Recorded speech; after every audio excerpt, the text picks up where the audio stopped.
الرحمن الرحیم حکایت چوہے اور مینڈک کی دوستی از شرح مثنوی شریف معارف مثنی مولانا روم۔ ایک دریا کے کنارے ایک چوہے سے ایک مینڈک کی دوستی ہو گئی اور یہ محبت درجہ عشق و آشنائی تک پہنچی۔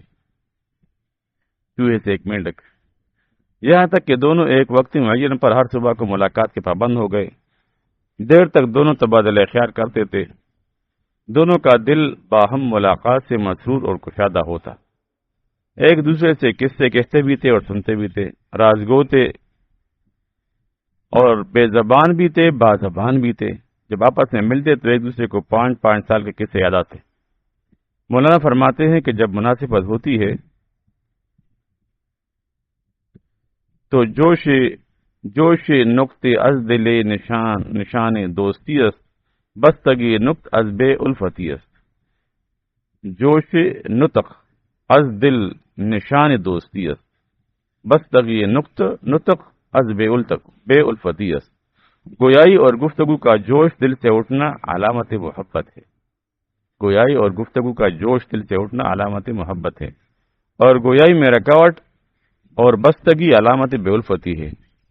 دل کے دلبر دید کے مانت ترش، دل کے دلبر دید کے مانت ترش، بلبل گل دید کے مانت خمش۔ جس دل نے دلبر کو دیکھ لیا تو ترشرو کب رہ سکتا ہے، اور جب بلبل پھول کو دیکھ لیتا ہے تو خاموش کیسے رہ سکتا ہے۔ یار چوبا یار خود نبشست شد، 100,000 لوح دل دانست شد۔ جب یار اپنے یار کے پاس بیٹھتا ہے تو لاکھوں لوح قلب معلوم ہو جاتے ہیں۔ لوح محفوظ است پیشانی یار، راز کونی نش نمایت آشکار۔ لوح محفوظ ہے یار کی پیشانی، جو کائنات کے اسرار اشکارا کر دیتی ہے عاشق پر۔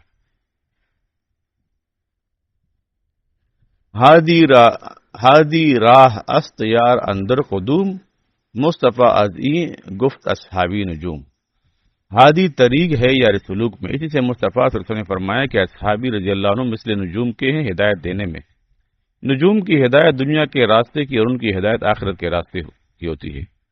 مولانا کی مراد اشعار مذکورہ سے یہ ہے کہ جس طرح عشق مجازی متحابین للطبع کی ملاقات مظہر اسرار محبت مجازیہ ہوتی ہے، اسی طرح متحابین فی اللہ یعنی اللہ کے لیے محبت کرنے والوں کی تلاقی یعنی ملاقات مظہر اسرار محبت حقیقیہ ہوتی ہے۔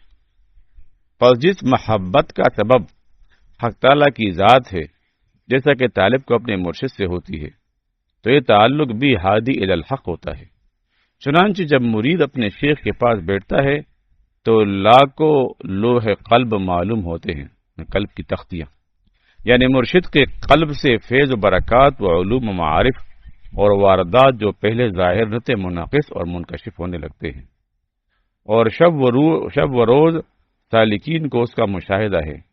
پیشانی یار کے لوح محفوظ ہونے سے مراد یہ ہے کہ طالب کو اپنے مرشد کامل کی پیشانی سے یعنی زیارت و ملاقات سے عجیب و غریب علوم اور فیض محسوس ہوتے ہیں، دل کی بیماریوں کو بھی شفا محسوس ہوتی ہے، اور اللہ تعالیٰ کے تعلق و محبت و یقین میں بھی ترقی محسوس ہوتی ہے۔ آگے مولانا فرماتے ہیں کہ جس طرح ستاروں سے دنیا کے راستے کی ہدایت کے لیے شرط ہے کہ گرد و غبار نہ اڑائے تاکہ فضا صاف رہے، اور تمہارے اور ستاروں کے درمیان اگر فضا گرد آلود ہو جاوے تو پھر ہدایت نہیں ہوگی۔ اسی طرح اللہ والوں کے پاس جب حاضر ہو تو ان کی زیارت و صحبت اور تعلیم و ارشاد کا انتظار کرو، اور سراپا کان بن کر خاموشی سے ان کی بات سنو۔ مباحثہ اور مکالمہ کے طریقہ سے غبار نہ اٹھاؤ کہ رد و قدح اور اعتراض و اشکال ان کی باتوں پر شروع کر دو۔ ایسی حرکت سے شیخ کا قلب مقدر یعنی رنجیدہ ہو جاوے گا، جس سے فیض بند ہو جاتا ہے۔ اس کا یہ مطلب نہیں کہ شیخ کے سامنے بالکل بولو ہی مت، کیونکہ بالکل نہ بولنا بھی فیض بند کر دیتا ہے۔ ہر ضرورت کا علم شیخ کو نہیں ہوتا، بس اپنے حالات ضروریہ باطنیہ کی اطلاع کر دو اور مشاورت کا سلسلہ کرو۔ مراد نہ بولنے سے قیل و قال اور اعتراض ہے، بالکل نہ بولنے سے تو دل ہی نہ ملے گا، اور انس آپس میں نہ پیدا ہونے سے دل ایک دوسرے سے دور رہوں گے جو مضر ہے۔ زام کا میں جو نوشیدہ شود آب نطق از گنگ جوشیدہ شود۔ اللہ تعالیٰ کی محبت کی شراب جب کسی مرشد کامل سے پی لی جاتی ہے تو اگر گنگا بھی ہوگا تو اس کی گویائی جوش میں آ جائے گی۔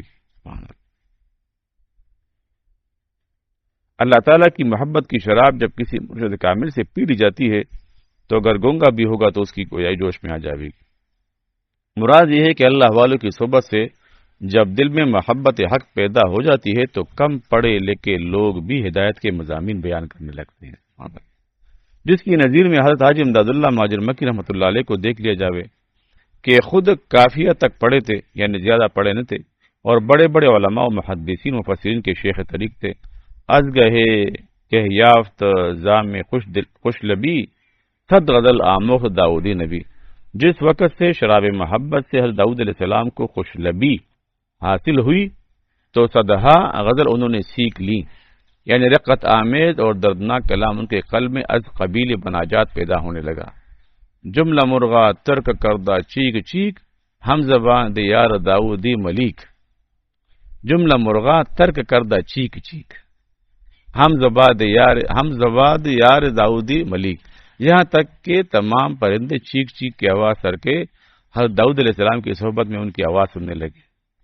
چند مضامین ارشاد بیان کرنے کے بعد مولانا پھر اصل قصہ کی طرف رجوع کرتے ہیں اور فرماتے ہیں کہ مینڈک سے ایک دن چوہے نے کہا کہ آپ تو پانی کے اندر دوڑ لگاتے رہتے ہیں اور ہم خشکی میں جدائی کا غم کھاتے ہیں، میں ندی کے کنارے تجھے آواز دیتا ہوں تو پانی کے اندر عاشق کی آواز سنتا نہیں، میں صرف معین توڑے وقت پر گفتگو سے سیر نہیں ہوتا، اس لیے کہ نماز کو 5 وقت تو فرض قرار دیا ہے، لیکن عاشقوں کے لیے صلاۃ دائمون ہے کہ وہ نوافل پڑھنے کا لطف بھی لیتے ہیں۔ نیست زر غبن نشان عاشقاں سخت مستسقی است جان صادقہ۔ باری باری ناغہ دے کر ملاقات عاشقوں کے لیے نہیں ہے، صادقین کی جانیں تو سخت پیاسی ہوتی ہیں۔ نیست زر غبن وظیفہ ماہیا، نیست زر غبن وظیفہ ماہیا، جہاں کے بے در یا نہ دارند ان سے جاں۔ ناغہ دے کر ملاقات مچھلیوں کے لیے نہیں ہے کہ بدون دریا کہ انہیں تو چین ہی نہیں۔ درد لی عاشق بجز معشوق نیست، درد لی عاشق بجز معشوق نیست، درمیان شاہ فارق مفروق نیست، درمیان شاہ فارق مفروق نیست، درمیان شاہ فارق و مفروق نیست۔ عاشق کے دل میں بجز معشوق کے کچھ نہیں ہے، ان کے درمیان فارق اور مفروق نہیں ہے۔ مولانا کی مراد اس حدیث کی طرف ہے کہ ملاقات ایک دن کے فصل سے محبت کو بڑھاتی ہے۔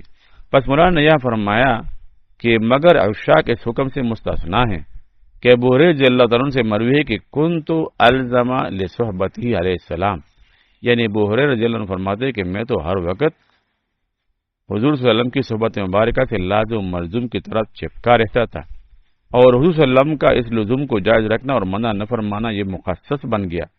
حدیث ذرغبن یعنی کبھی کبھار ملاقات، پس اس حدیث سے وہ حکم عام مخصوص منہ البغض بن گیا، اور یہ حکم ناغہ دے کر ملاقات کے لیے اس وقت ارشاد ہوا تھا جب حضرت ابو ہریرہ رضی اللہ عنہ سے آپ صلی اللہ علیہ وسلم نے فرمایا کہ ابو ہریرہ کل تم کہاں تھے؟ انہوں نے کہا کہ بعض اعزاء سے ملنے گیا تھا۔ آپ صلی اللہ علیہ وسلم نے فرمایا ایک دن کے فصل سے ملا کرو۔ پس دونوں حدیثوں میں تطبیق کی صورت یہ ہوئی کہ لزوم و دوام صحبت کا موقع جہاں تعلق شدید اور محبت قوی ہو، اور غب یعنی ناغا سے ملنے کا موقع جہاں تعلق غیر قوی اور محبت غیر شدید ہو۔ بہت زیادہ محبت ہو، بہت تعلق ہو تو اس میں تو ہمیشہ کی صحبت نقصان نہیں کرتی ہے، لیکن جہاں پر محبت کا تعلق اتنا قوی نہ ہو تو اس میں کبھی کبھی ناغا کرنا چاہیے۔ یکدم ہجراں براشک چو سال وصل سال متصل پیشش خیال۔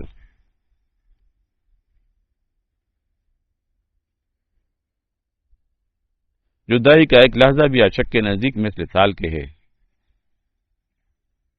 اور متواتر ایک سال کا وصل اس کے سامنے ایک خیال ہے۔ دریا کا پانی کتنا ہی ہولناک ہو لیکن مچھلی کو اشتیاق کے سامنے وہ ایک جرعہ ہے، یعنی پانی سے ان کو گھبراہٹ نہیں ہوتی، آگے مولانا فرماتے ہیں اہل دنیا عشق مجازی کو بہت جلد سمجھ جاتے ہیں، مگر اللہ تعالیٰ کی محبت کو جو انبیاء کرام علیہ الصلاۃ والسلام اور اولیاء اعظام کی مبارک جانوں کو عطا فرمائی جاتی ہے نہیں سمجھتے۔ اس کی وجہ یہ ہے کہ یہ دنیا کے ظاہری آرام کے حجاب میں ہیں اور حق تعالیٰ کی محبت کا لطف موقوف ہے نفس کے تقاضوں کو فنا کرنے پر۔ اللہ تعالیٰ کی محبت کا لطف موقوف ہے نفس کے تقاضوں کو فنا کرنے پر۔ تو یہ ساری تقریر کا خلاصہ جو اصل میں یہ چیز، اللہ تعالیٰ کی محبت کا لطف موقوف ہے نفس کے تقاضوں کو فنا کرنے پر، بس یہ نعمت ان کو ملتی ہے جو اپنے کو مٹا دیتے ہیں۔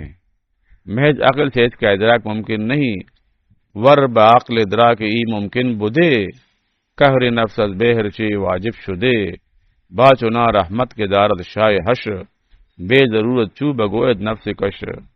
اگر عقل سے اللہ تعالیٰ کی محبت کا ادراک ممکن ہوتا تو مجاہدہ نفس کس لیے ضروری ہوتا؟ باوجود ایسی رحمت کے کہ وہ سلطان العقول یعنی اللہ تعالیٰ رکھتے ہیں، بے ضرورت کیوں فرماتے کہ نفس کی مخالفت کرو اور خواہشات کو مغلوب کرو؟ مجاہدہ سے نفس میں اضمحال اور فنائیت پیدا ہوتی ہے اور اس سے اللہ تعالیٰ کی معرفت پیدا ہوتی ہے۔ اللہ تعالیٰ کی معرفت موقوف ہے مجاہدہ نفس سے پیدا ہونے والی اضمحال اور فنائیت پر۔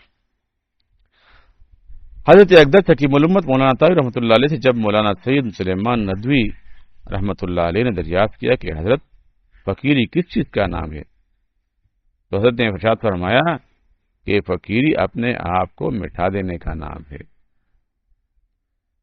رجوع الحقائق، اب اس کا قصہ جاری ہے، کل پڑھیں گے انشاءاللہ۔ الحمدللہ۔